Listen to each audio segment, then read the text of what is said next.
Hi, this is Lilo from HeadBangers LifeStyle. Mistermisery from Sweden.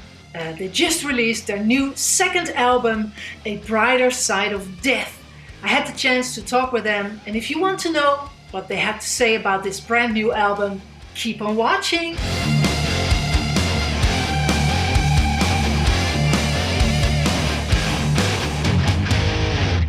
Welcome back to HeadBangers LifeStyle.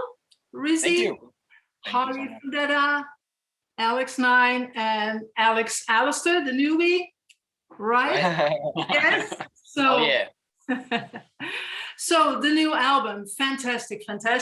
It's really a step up, I think. And I was wondering, it's the first album, Unalive, really just gave us a glimpse of what was, coming, with this new album, I guess. I don't know if you agree with that.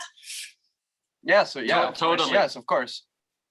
That's totally like a reasonable argument to make, because we just did the first album with whatever stuff that we had, and we just kind of did the best we could at the time, and now we had more resources at our disposal, so we could do a better, like more grandiose album this time. More time as well. Yes, because of COVID too. So. Yeah.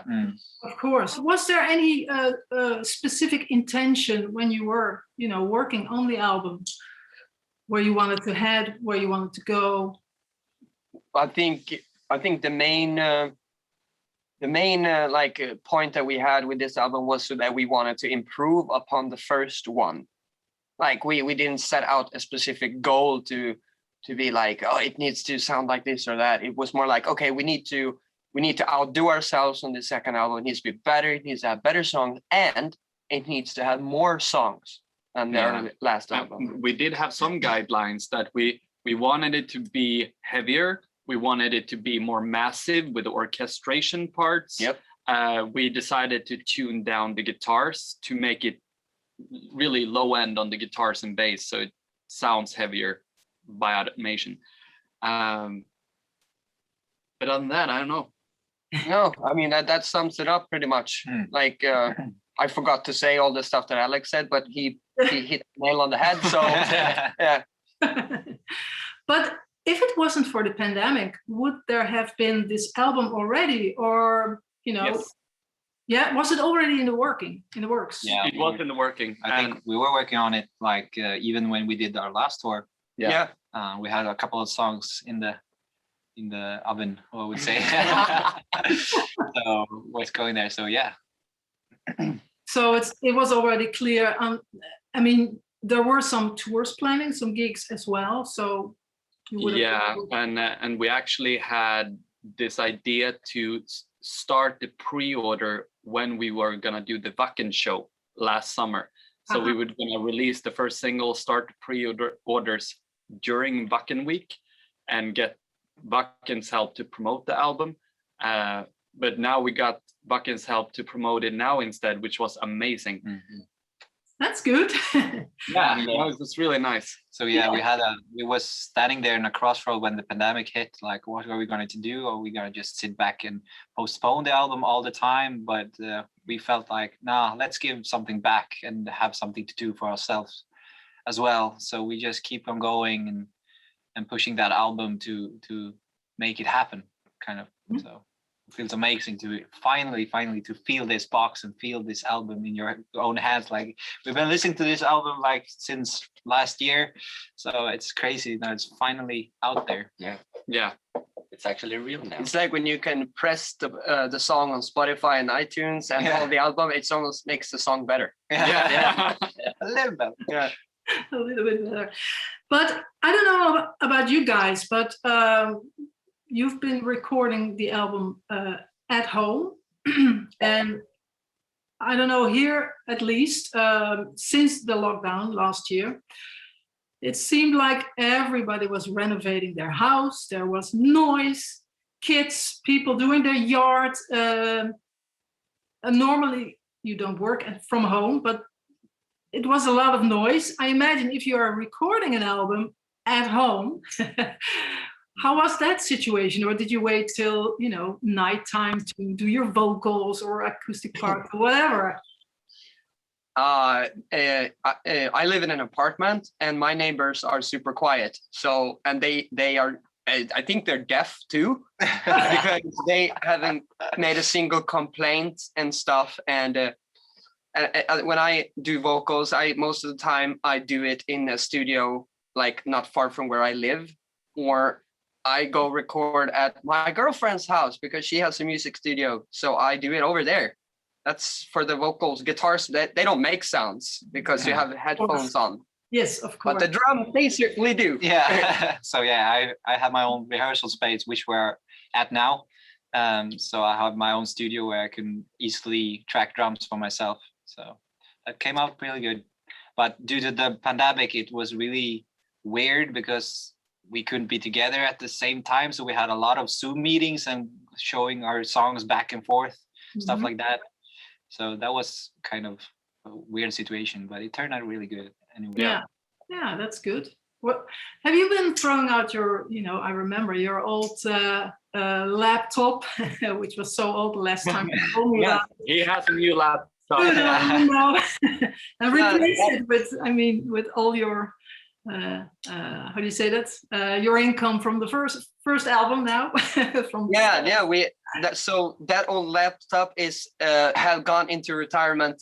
I have a new powerful MacBook. It made it so much easier to make this album, and I got better stuff around me to work with now. It totally helped out. So, but I still have the old computer, and it still works. And I'm going to try and kickstart it with some motor oil to get it running again, because we have some exciting stuff in the works that I need the old computer for. Oh, can you say anything about that, or? No, we can't say anything. Yeah. Why not? It's for the future. Yeah, it's for the future. Big secret. So I think I understand that there were some old songs already and new songs written for this album. But still, did Unalive was kind of an important reference for you guys working on this new album as well, and having the live experience, getting that energy in this album also? Yeah, it played a huge part, because being on the road and touring and playing many shows that we did before the pandemic helped us kind of realize what we maybe can do better or did wrong or needs improvement, and all that stuff was considered when making this album. You have a better sense also of what works live. Yeah. What kind of parts come together and flow live, and you can even extend some parts due to that and make them longer and make incorporate the audience to sing along or clap their hands or whatever. And that was taken into consideration. And when we transform this new album onto the stage, it's going to be one hell of a show, because it's already more well adapted to the live scene as it is. Yeah. Were you also looking for a certain balance between being that really, metal band, but also the more accessible, little commercial side as well, having hooks and catchy choruses, to not only reach the misfit kind of audience, but also a wider audience? Was it something? I mean, to have those hooks in the songs, I think it's starting to become our trademark. I mean, that's something that we really strive for to find. Yeah, song needs that, in our opinion. It needs to have hooks, and it also needs to be appealing, not to just metal purists. It needs to be, they need to be impressed, but also the people that normally doesn't listen to metal needs to be somewhat impressed. So you kind of need the whole spectrum, and I think that's what we tried to do. We're not set out to please everybody. That's not the case, but we want to make music that everyone can love. I think that's the answer to that. And so there's definitely that in mind, hook-oriented mindset, memorable riffs, and it needs to have the technicality to make it interesting. It needs to be maybe difficult is the right word. It's difficult to play and sing these songs. Yeah. And that also adds to why they're good, I guess, because they're easy to sing along to, but they're kind of hard to perform. And that sort of levels it out, I think. Yeah. To make something technical sound simple and sing along to it, I mean, that's what we want to achieve. Yeah, well, I think you achieved it on this album for sure. Absolutely. Yeah. And there's also this kind of more horror character and spooky scenery kind of feel in lyrics. It seems very logical and even smart, actually, to do that in combination with your own visual, you know, the way you look, and also it's kind of a total package, I think. But then again, there's so much to choose from the whole horror spectrum. So why zooming in on these particular characters that we know from, you know, more the classic horror movies and all that? Specific reason maybe for you to do that? Yes, I mean, as far as the Horseman goes, that was a given because it has such a galloping riff, like with the double kicks, and it was like, oh, it almost sounds like a horse that's sprinting, and it would be so cool to do the Headless Horseman. And then that idea came up, and then there was a slower, more groovy type song, and then it was like, okay, well, we did the Horseman, maybe this one can be about Hyde. Oh yeah, let's make it about Hyde. And then Devil in Me is super like creepy and weird, and with the atmosphere. When I did the like atmosphere stuff around that song, I heard like girls screaming noises, and I was like, okay, what can that reference to? That can reference to someone being possessed by the devil. So that turned out to be Devil in Me. And then Clown Prince of Hell is just like a completely made up like character that is Lucifer's own little like right hand, like goon, right hand, and he's a clown prince, and like we're gonna have so much fun maybe together just trying to like visualize him at some point, like make him into a character, and then maybe print him on a shirt or something. We don't know, but you know, we love this, we love horror movies, we love video games, we're big fans of that, and we want to like take what we love about that and also have that in the music that we make. Yeah, because it's music that we make music that don't want to speak about politics or boring shit. We want to talk about real world problems that individuals face, but also all the fun stuff where you can turn off your brain and just enjoy the crazy show that's going on the stage. Well put. Very well put. Yeah. Is there also the lyrics also include some humor and tongue-in-cheek stuff as well? Yeah, that indeed needs to have that. Like, you can't take it too seriously. Like, I feel like that makes the horse fall over. Like, like, you know what I mean? So you have to have tongue-in-cheek lyrics, which is why like the Hyde lyric was, I like read a review that they thought that was the cheesiest lyric on the album. Personally, it's my favorite because it is so tongue-in-cheek. Like, that's just a preference, and it's almost like humor and horror goes hand in hand, I feel. And I don't know how to explain that, why that works together so humor well. And horror, like a humor and horror can work really well together if you make it right. Like the perfect blend between the two works. Well, you can. So we need that too. Like, it needs to be fun. Yeah. Taking it up to the level of splatter movies, maybe almost, or is that a bit too much? I mean, you can say that. It's you watch a splatter movie and you're like almost laugh when someone's arm flies off. It's almost the same emotion I would feel, but it's a little bit more serious than that, and deeper. You know, like if you listen to Devil in Me, that's not as really like a like a cheerful song, you know. So that's a bit scarier. And then you have Hyde, that's more like rock and rollish kind of thing, and that needed more tongue in cheek because of the sound of the music too. So like the music dictates how the lyric is going to go, and if it's going to be super serious or have that tongue in cheek or be somewhere in between. Do you always write the lyrics afterwards or along the way with the music then? It's different every time. Yeah. I mean, for Strangeland, we wrote the lyrics first. Yeah. But that's the only song that happened on. It's the best performing song thus far, Strangeland. And Alex wrote the lyrics first to that song, and the music was made after, and it perfectly fit the music. I don't know how, but it did. And in some songs, there's no lyrics written until the entire piece is done with all the music. So it varies very differently. Yeah. Mm-hmm. So there's also this orchestral version of the Ballad of the Horsemen, Headless Horseman. Yeah, I think it's a really beautiful version, actually. Was it something that you challenge yourself as well, vocal-wise? Because the vocals, yeah, you take a different path there, I think. Yeah, definitely. Yeah. So how was that for you to work on? It was difficult. I remember because it was like there's no double layering or anything, and no like distortion on the vocals. It's like it was one track only, and I had to sing like, because I'm not used to it, so I had to sing super like soft and like almost frail and stuff, and that was difficult to do.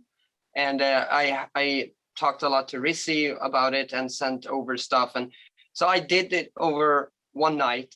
I recorded it and then I sent it to him, and I was like, Rizzy, what do I have to retrack? Is it bad? Does it suck? Like, is it too like bad? And he said that, oh, it sounds really good. And I was like, okay, I trust you, man. And then he knocked out the park with the orchestration, and then he sent me the song, and I was like, yes, it works. That's good. It was difficult to do, but it was fun to do. Yeah. And there's probably more stuff like that down the line too, because our fans seem to love that stuff. And also that speaks to the broader audience of people. Like, I know a lot of people that have listened to that song that normally hates every other song that we do, and they love that song. So there's always something you can like with us, I guess. And when it comes to live, it would be awesome to have like a string quartet or something, like going there like full on. Mm-hmm. Yeah, you would extend the song maybe, and then play the song and then lean into it exactly orchestrally or something. It could be cool. Good idea. So are all the reactions and the press at this moment, is that really overwhelming in response? How is it so far? It's great. I mean, we don't feel it's. I mean, it's amazing. Like every review or every like repost we get, or every story that we can repost on our Instagram channel, it's just pure fun and pure happiness, and we just love it. It's all great. Did you expect it then that there would? No, because we had that slow COVID year, and like not a lot of stuff happened because we were working on the album, and there was like so much downtime, and we didn't know how to please our fans anymore. Like, we tried to do whatever we could, like release new products and stay relevant and stuff like that. And now when the album is released and there is so much heat from every single direction, that really like sparks a light and a hope that when the world goes back to normal, we're gonna crush it on the road, like completely. We are gonna work so hard on the live performance and our own instruments. Like, it's gonna be insane. This year is just gonna be dedicated as much as we can to practice, make the best show that we possibly ever could make. And we're gonna rehearse right today. So after we've done all our interviews, we're actually in the rehearsal studio right now. Like, right behind the screen here is a huge drum set and everything. So no, but yeah, I don't know, where were we? Well, you're doing a lot of interviews and all this Instagram live stuff, and I think I read, or you mentioned, it's almost every day you have to put your makeup on. So sort of. That's been a thing lately. The whole makeup thing. It's been kind of like it's been almost like a comedy, or like it's been so weird because you go about your day or doing something, but then like, oh, we just put on makeup for like an interview, 20 minutes, and then it's done. Then it's over. Kind of the Kiss vibe almost. What they were living like that, but it hasn't been overwhelming. We've like really, we thought that this was great because it was quiet for too long. Almost like that's what we feel, and now it's just blowing up. So to us, it's just awesome. And when we released the first single, "Ballad of the Headless Horseman," then we didn't really know what to expect because it's been so long, and like maybe some fans got tired or moved on, and it turned out really good. And then we released Devil in Me, and it got better. And then when we released Mr. Hyde, then the response was really good. So that response made us realize, okay, like our fans are back, you know, like they're ready for the album. So it's almost like for every single that we released, they got hungry for more and more for every song. Yeah, and that became very interesting for our new chapter of Mr. Misery. Like this could really fly. You know? Yeah. You've been awakening the beast, I guess. I mean, and now everybody's awake for that and waiting for it, actually. So, well, but we have Alex Alister here as the new bass player. You the man. So what makes him the right ghoul to be in this band? The personality, the technical abilities, he can cook. Not to mention his soft skin. Ooh, it's really soft. Help. I'm secretly a prisoner. But he was with our last tour doing merch at that time, and we felt like, oh, this guy could really do some work, and he just fits in the group like perfectly. I remember we were in was it in Munich? We did a show somewhere. We went out to grab a drink on a bar or something, and was a street musician there, and Alister had put his finger on a guitar during the whole tour, and he was watching us playing on the whole time, and he was like, I need to get out some of my musicianship, and he took that guitar and nailed what was the song? Free Fall. We was like standing there going, wow. That was so fun. That was a good night. So that began a thought. So when we are searching for new bass player, we thought like Alister is the perfect fit. No, for sure. And he loves Kiss as well. Oh yeah. So all the makeup and all the stuff like that was coming naturally to him. So all hail Alister. I'm already used to the makeup. And you're going to see on the next tour that we make that this guy is one hell of a singer too. He's insane at singing. Like his vocal range and pitch is amazing, and like he's going to add to this show incredibly much. Yeah. No, you guys, I'm gonna mess up my makeup again. And also he's a great fan of like horror. He loves to dress up like scary clowns and scare people for work. He's a nice bloke. Yeah, I'm just a weird guy. Yeah, he's just a nice guy. We get along, and he's nice, and the soft skin again. No, I remember very well when I saw these guys the first time at a small rock pub in Stockholm. I remember my best friend standing beside me, and I leaned into her and I said, Jesus fucking Christ, this is so good. And I said that if these guys, I didn't even know them, I was like, if these guys ever need anything, oh my God, this is so cool. Like the horror, the look, the music, and like the theatrical appearance on the stage. Like I'm like, this is just what I want to do. And then they brought me on the tour, and on and on and on. That's Mr. Misery history. Yeah. Nice. Mr. History. Mr. History. Difficult word. I was also wondering, I noticed you work with this photographer, SEIKE. Does the amazing promo photos of you guys. How important is he for the whole visual, appearance on photos? Is that something you really decided to work with him only, exclusive maybe? I'm a good friend of him since many years back, and I know that he's a great photographer. But to think that he could create the concept around the photos, we really didn't know that. So we were just like, he's a great photographer, let's go with him. But then he came up with some ideas and some editing ideas that we were like, oh yeah, that's actually really cool. Let's go with that. Yeah, and he's done similar things in the past with the visual bands, and we knew that. So it was like a given to try him out. We saw his photos beforehand, and they were really good. Yeah. This guy is going to capture what we want to do. Yeah, he's really good at that. He's really talented. Yeah. Agree. Yeah.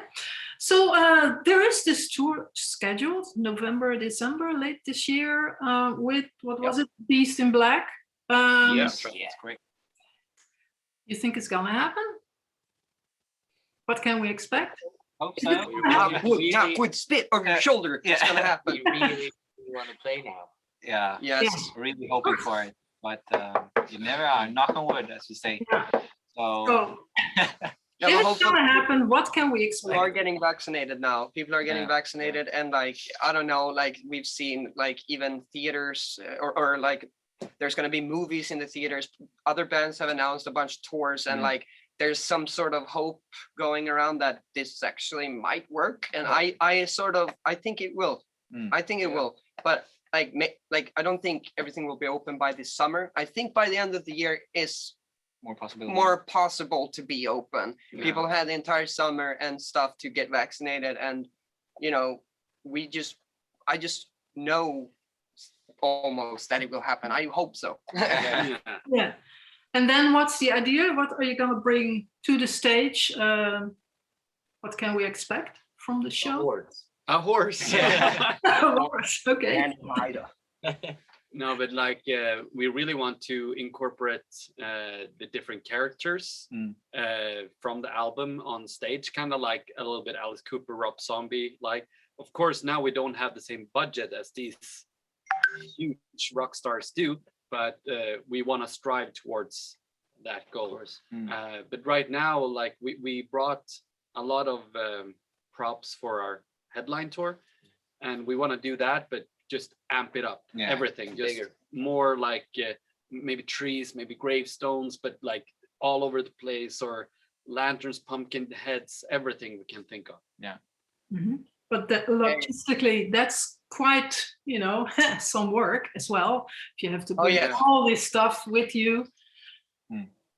Like, I think maybe. I think we're gonna like take everything that we possibly can, and we're going to spend a lot of time figuring out how to like haul everything around and come up with a plan to make the stage look as grandiose as it can with like as much resources that we have. Then also I think, since this is a support tour, we are not the main band. It could be that they give us a limited amount of space.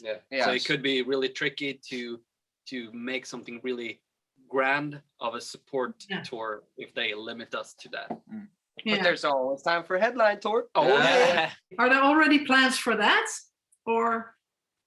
We are working on it. Nothing that is like carved in stone, or ready to be confirmed. But of course, we want to go on our next headline tour again. And I know that you are very active on social media. Are people zooming in from all over the world, really? It's not only Europe, it's from every corner of the earth. Are they popping in? Indonesia, Australia, America, New Zealand, Thailand. I don't. Brazil. From all over the place. We got a couple of fans in Iraq that is following us, like really. That's so cool. Yeah, that's really cool. Yeah, but we noticed like Russia is a really big platform right now. Top 3, if we according to streams and what they're listening to, and the fans as well. So I feel like Russia could really be a possible big market that we haven't been exploring. So we'll see about that when we go to Russia, if that comes true. The ghosts of Russia. Yeah. Any idea why it is that it's all from all over the world, from all these little corners, that they know you? Is it because of social media, you think? Maybe? I think it's because of the style of the music that we make.